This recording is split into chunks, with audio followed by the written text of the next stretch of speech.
I'm Venus with Galaxy Inc. And for this week's writing tips, we're going to be continuing on with our series of the elements of style. And this is part 2. We're going to be talking about dialogue. And we'll talk a little bit about it, how it has to do with pacing, so it kind of goes naturally after pacing and plot. So with dialogue, I'm not going to be talking about the very basics of dialogue, like how to write dialogue with indentions and things like that. That's very easy. Go look it up. There's plenty of books that tell you how to do it. And yes, I do see people do it wrong all the time. But forget that. Put that aside. Let's talk a little bit about why dialogue does and doesn't work. So for me, one of the biggest issues that I see in a lot of first time and first draft novels is that the characters are not differentiated enough. They all sound like the author. They all sound kind of the same. And it's very hard because if you're the author, then you're going to have a hard time not making your character sound like yourself. But we have to do it. Otherwise, I can't tell your ensemble cast from one another. They all sound exactly the same. The characters are all talking. I don't know who is talking if you don't say who, but then we end up with tons of like she said, he said, they said, we said, and it's just like constant barrage of dialogue tags in order to tell us who's talking. I think that a good dialogue doesn't need tons of dialogue tags if you differentiate the characters enough. So how do we do that? The first one is, of course, accents. If your character is from a certain area or they say a certain phrase all the time, there's certain words that they use. So, let's say that you have a character who calls everybody honey whenever they talk. Oh, honey. Oh, honey. That would be a good way to differentiate who that character is. You have to, of course, make sure that the other characters are not doing that, or if they are, they're doing it ironically, or making, I don't want to say making fun of that other character, but there's a way to make it distinct enough. So with accents, for example, if you're looking for a really good book that does really good with dialogue and distinctive accents, these books right here, the L.A. Myers Bloody Jack series, which I know I've mentioned several times, but the author does a fantastic job of differentiating. Some of his characters speak other languages.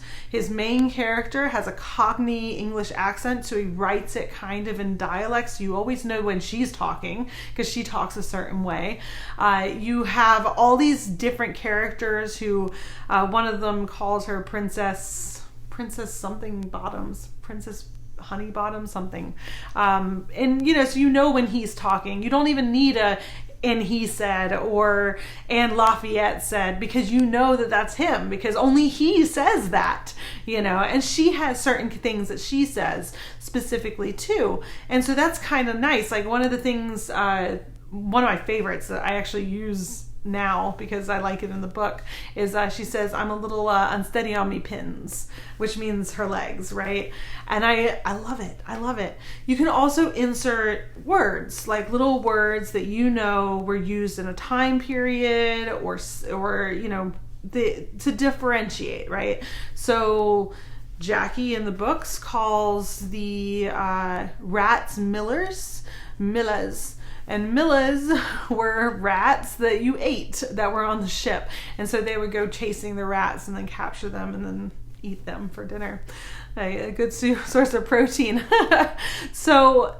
But she's the only one who really refers to them that way. And even though that she learned that word from other people, it's a nice little time period specific thing that's inserted into the story that she uses that kind of distinguishes her from the other characters.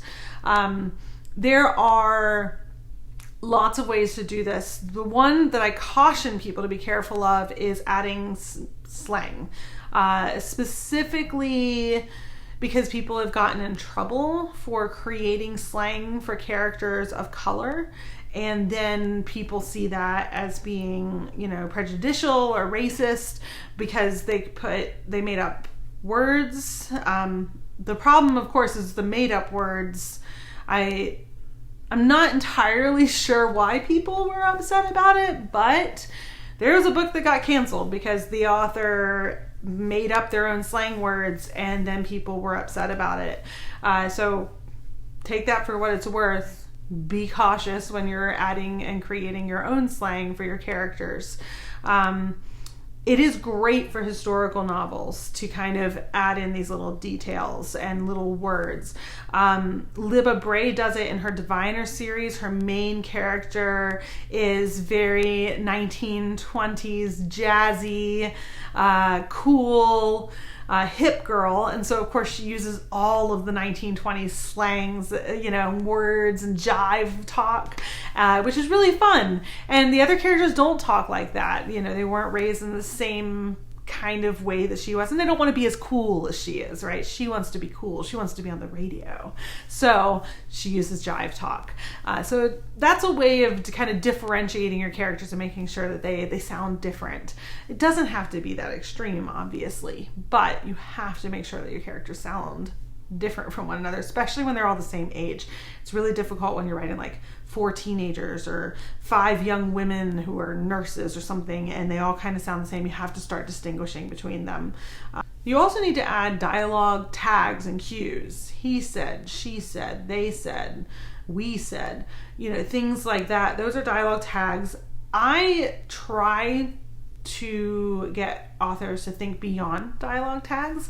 What I like to see and what I like to read and what a lot of good authors use is dialogue cues. So that's things like adding in something that only that character does. She fiddles with her hair, as she's talking. And so you add that into the dialogue, and you have her, talking, and then as she's doing it, she's twirling her hair. And you have a character that smokes, or you have a character that's always kind of moving and grooving. You got to have those little tags in there so that one, the reader knows who's talking, but they don't need the he said, she said all the time. They actually get action within the talking, because most of us don't just sit there and talk like this. We usually are doing something. We're usually fiddling or playing with our hands or touching our face, looking uncomfortable, having facial expressions. And so those are what dialogue cues are the facial expressions, the nervous tics, the things like that. And that's where you can also differentiate character, because you can add in the nervous tics that only one character does. You can also read out loud. So I think everybody should read their books out loud, because one, let's all hope that readers out there our books get made into like audiobooks, but also because you want your story to flow, and so you want the dialogue to flow kind of naturally too. And when you read out loud, what you'll find sometimes is you'll stumble on words. And when you stumble on a word or on a phrase or something like that, something your character says, it's probably a sign that either you used the wrong words there and it's kind of a tongue twister and you need to kind of fix that. But it also means that maybe it just doesn't make sense, or the sentence is a little jumbled, or it doesn't feel right with the character. And so reading out loud helps us to kind of listen to the dialogue and determine whether it feels natural. Does it make sense? Do you get stuck on words? Is this what somebody would say in real life? And that's the biggest question you need to start asking yourself when you're writing dialogue. Would somebody really say this? Is this how a 12-year-old would talk? Is this how a grown woman who's a doctor actually speak to her patients? If you're not sure, maybe you need to find a beta reader who is a grown doctor who speaks to her patients, so that you can make sure that your dialogue sounds realistic and not ridiculous. Get rid of things that are chit chat, first of all. So things like, hi, how are you? How are you doing? We greeted each other. That's all you need to say. We greeted each other. That stuff does not add to the plot. It doesn't add to the character arcs. We know what greeting each other means. Everybody knows it means, hi, how are you? What are you doing? How's the weather? Get rid of that. We don't need that in our dialogue. Tell us that they greeted each other and then roll into the information that we actually need. It slows down the pacing to have all that chit chat, and unless the chit chat is meant to carry characterization. So I'm thinking of the show Atypical, and in that the character is very awkward. And so when he says hi to people, there's this awkwardness about it. And so if that's what you're trying to convey, that's building characterization, because now we know that this character has a really awkward time with saying hello to people, and it's really weird and they have a hard time with it. Go with it, but otherwise chit chat is not necessary. We just don't need it. We should be learning something new every time your characters are talking to one another. Something should be happening that lets us know what's happening in the quest, or how a character's feeling, or what information that needs to be conveyed. And there comes my caution. The thing that you have to avoid at all costs is info dumping or exposition, where your character walks into a room and says, hello everybody, as you know, last week we went on this trip, and at that trip we did blah blah blah, and this goes on for a paragraph and a half, where the character is reminding everybody of all the things that they did, but really they're not reminding everybody, they're reminding the reader, because the reader doesn't know. And you're thinking, well, how do I get that in there? Well, is it necessary? Do we really need to know all that stuff that they happened at the thing that they did last week? Is that really important? And if it is, there's a better way of putting it in there. Your character does not need to remind everybody of things that they already know. And if the readers pick up on that pretty quickly, that's obviously just a gimmick that the author's using to try to shoehorn some information in that they feel is important. Most of the time it's not even necessary. So talking about pacing, usually that information can be cut. It's not usually necessary to the story for us to know all of that backstory. And there's usually a better way of telling it, whether it's through the dialogue or whether the character's just thinking. I mean, you can give us internal thoughts too, and the teacher comes in and says, hey everybody, and they look tired, and then your character is like, I bet they're tired from the night before when we went and had that party. We don't need to know all about the party, and the character doesn't need to come into the room and remind everybody about the party that they all went to last night. They already know that. And that's where, again, does it feel natural? Does it feel normal? Is this how you talk to your friends? Do you walk into your house and remind them, your friends, about the time last night so that you did things together?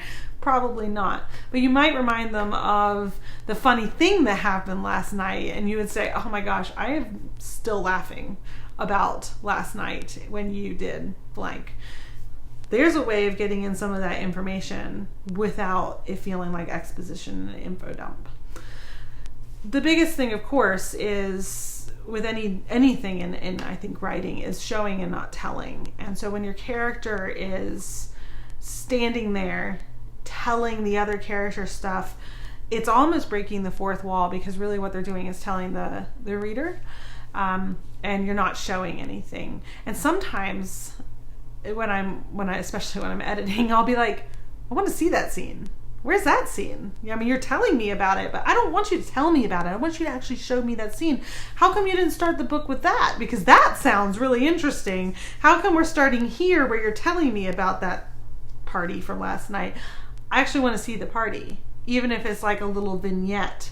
That's more interesting to me. So that's the thing to keep in mind. You've got your pacing. Does it feel natural? Is it carrying the story forward? Are your characters differentiated? And are you showing rather than telling? I think if you're ever in doubt about what good dialogue is, you need to go to your books, to the books that you own or books at the library. Grab a copy of Bloody Jack and just start reading and see how authors do it. Deconstruct it in a way and go, okay, this is my favorite author and I love this author, and what is this author doing? What am I learning in this little bit of dialogue? What are the characters doing? What are the dialogue tags? What are the dialogue cues? I know that feels almost like homework, but I promise that if you really kind of analyze the craft of writing, you will be able to write these better scenes, because it'll make more sense to you and it'll come more intuitively. Don't forget to press like and subscribe to my channel. I post new writing tips almost every Friday. If you think you're ready to hire an editor, you can visit my website at galaxy-inc.com. I've been Venus with Galaxy Inc. I hope your writing is out of this world.